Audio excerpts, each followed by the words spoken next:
جناب جبرائیل امین سرکار فرماتے ہیں کہ میرے خالق و مالک نے مجھے حکم فرمایا کہ جاؤ جنت سے میرے محبوب کے لیے براق کو لے کر آؤ۔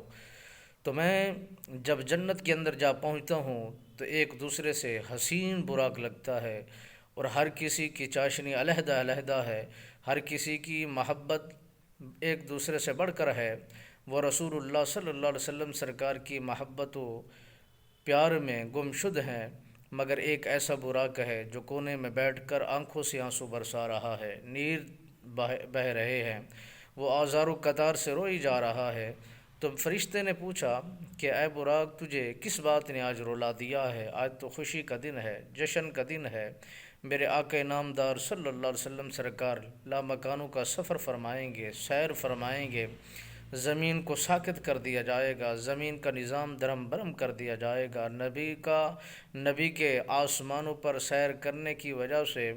اس دنیا کا سارا نظام رک جائے گا، آپ کس بنا پر رو رہے ہیں؟ تو اس نے عرض کی میں اس لیے رو رہا ہوں،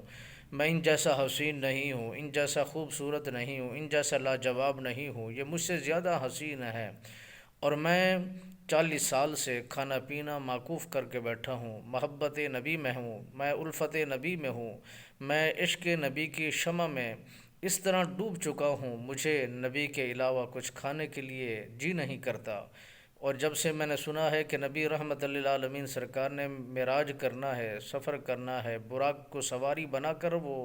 سفر پہ جائیں گے، تو اس لیے اپنی قسمت پر رو رہا ہوں کہ میں کاش میں بھی خوبصورت ہوتا، میرے اندر بھی خوبصورت کی ہلچل ہوتی، مجھے لیا جاتا۔